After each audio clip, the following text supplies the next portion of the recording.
morning, everyone. My name is Mohamed ELHAG. I'm Principal Management Consultant with Atkins Management Consultancy, and I'm also an Associate Business and Process Advisors with MEKEI. Hopefully I'm going to bring a different flavor today. I'm coming basically from the management consultancy world, the corporate world. And throughout the years, I've worked in a number of organizational transformation projects. Very recently, mainly within establishing knowledge management frameworks for various pharmaceutical, local governance, central governance, and so on.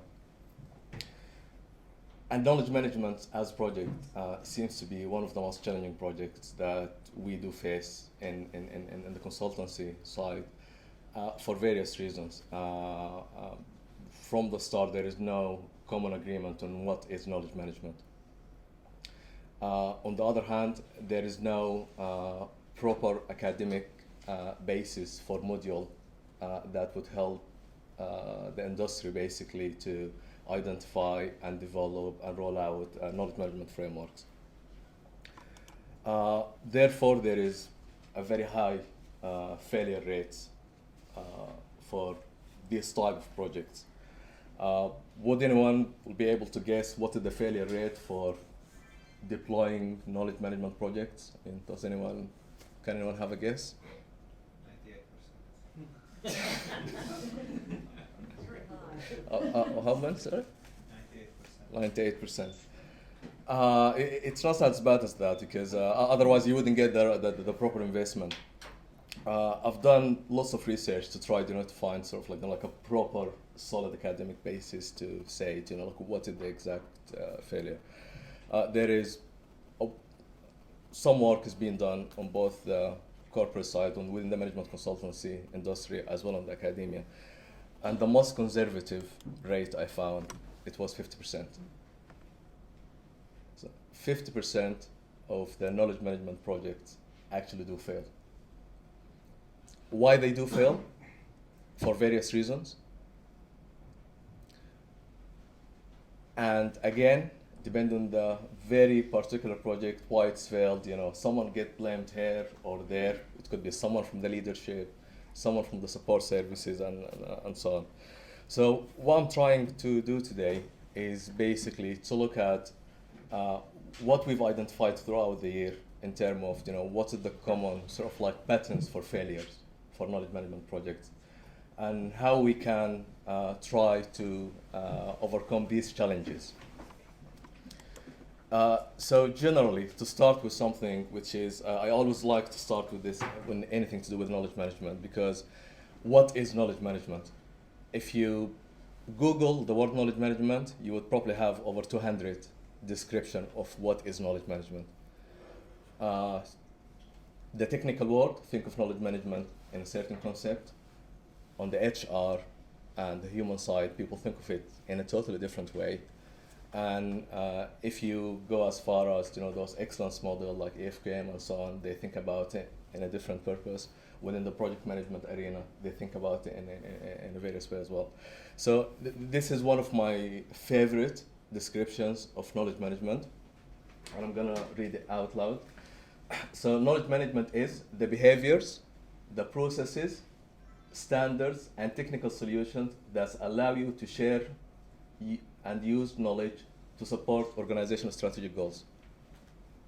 So everything from individual behaviors all the way to systems being in place to business processes which basically would support the organization to utilize the knowledge assets and enrich the internal knowledge sharing.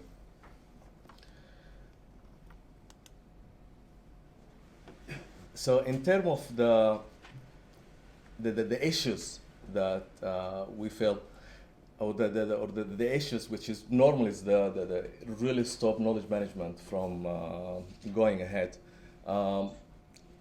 We've highlighted few issues here, which is basically it's purely based on the experience and the reading that we've done. And one of the key one, the alignment with the strategy. So aligning knowledge management initiative with the strategy for the organization is key. So what we have here, normally, that you would have an organizational strategy, it could be driven, for example, in public sectors by, like government agenda. In private sectors, it could be, by the shareholders and so on. And it could be also there is some sort of like, regional, international laws, regulations and so on that drive the formation of an organization strategy. When it comes to knowledge management strategy, it should really be formed in a way to serve the organizational strategy, to help the organizational strategy to achieve its goals.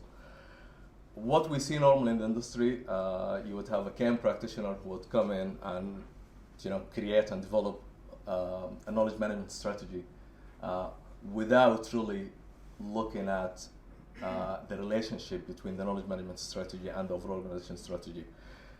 And once a knowledge management strategy is basically formed properly, then it should be cascaded down to a number of activities and ongoing processes and so on to support the organization. So this is one of the initial alignment issue that we face. Mm-hmm. Yep. Go on. Did you recognize security of information as one of the failure of It is coming in another one later. So for people who's familiar with organizational management systems, for organization who has management system, because many of the organizations actually they don't have like an agreed overall management system. And what is management system is basically is the guidelines for how the organization is operated. So things like the formal organization chart, the internal policies, the adopted standard being technical or otherwise, the processes, the procedures, and the various guidelines from the particular industry related to that organization. Normally, when you deploy a knowledge management initiative, you should really tailor it to fit within the management system for that organization. You shouldn't really sort of like bring something which is totally different. If you try to deploy it from a process perspective and so on, it doesn't fit in. And again, this is one of the key failure areas that we've seen in knowledge management projects. Alignment with quality and excellence. So various organizations, and I've seen this a lot in the Middle East actually, they have lots of ambitions for certifications and recognitions. So you would have, for example, the AFQM, the Excellence Model, the European Framework for Quality Management, and it has a knowledge management requirement there.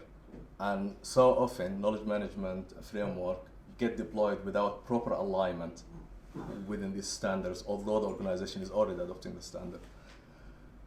The ISOs, generally, whether the quality standards, ISO 9001 or the information security, ISO 27000, in some organization it is deployed, but again, when people sort of like initiate the framework for the knowledge management and deploy the proper processes and procedures and so on, it's not in alignment with what's already adopted within the organization.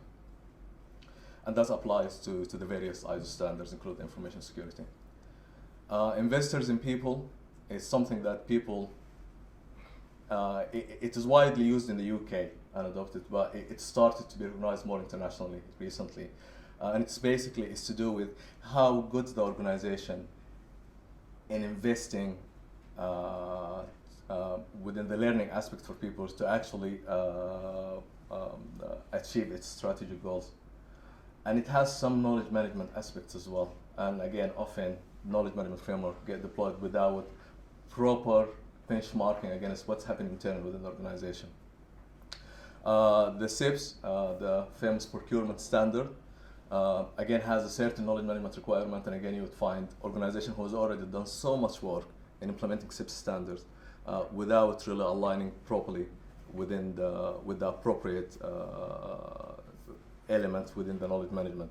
So when it comes to things like knowledge related to their experience with buying and selling, and good experience and bad experience, and internal lessons learned from that, they would have totally different procedures which overlap with what a knowledge management initiative could introduce. The OPM3, which is the PMI standard for measuring the maturity for organization from a project management perspective, has lots of requirement for lessons learned throughout the project. So it's basically, we've done this project, we've finished, we're going to the next project, what we have learned.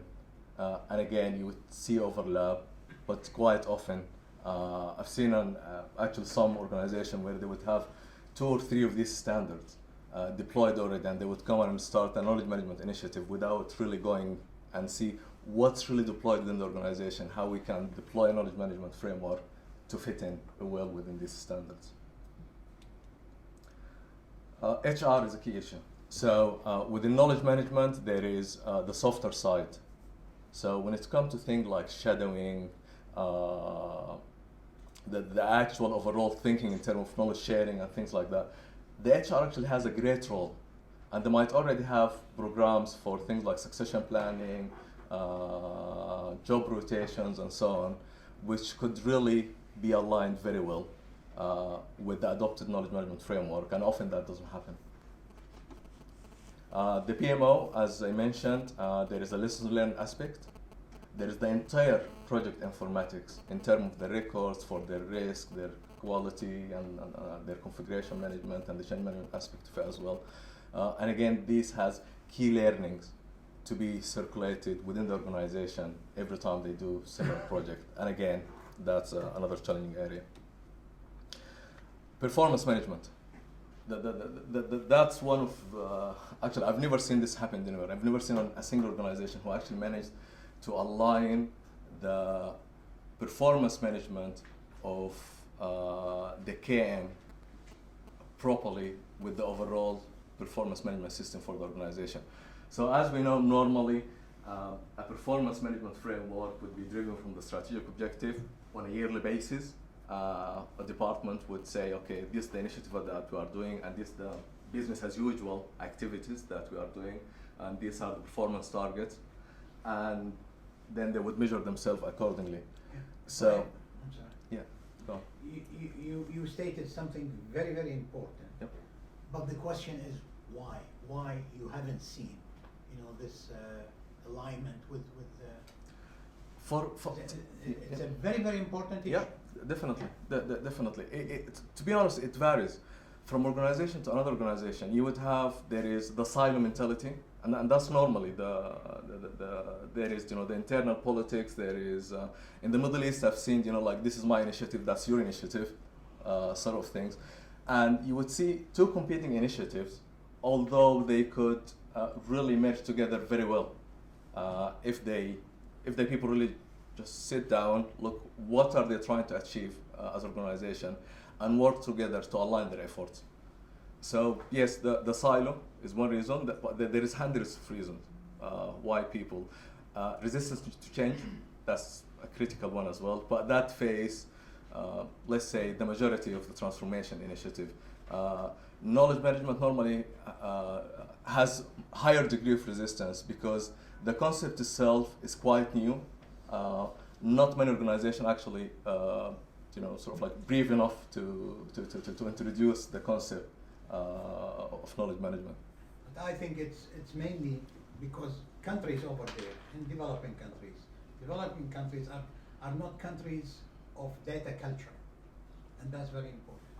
It's the data infrastructure, the data interchange, the comprehensiveness of the data, and that's why you don't see it. That's the reason, because it's a big wall. In developing countries, Yep. There is no investment in data. There is, but to be honest, just to be fair to the developed countries, even developed countries, Relatively. yeah, even developed countries, I've seen very similar issues. So I mean, I've worked in knowledge management framework for people like the BBC to help their reporters share information. Johnson & Johnson's in the US, the pharmaceutical companies, so basically to help the researchers exchange data related to their research and the proper addressing of dictionaries and things like that. And although the severity might differ depending on the maturity of the country and the organization within that country, the overall symptoms, they are very, very similar. So you guys look at time.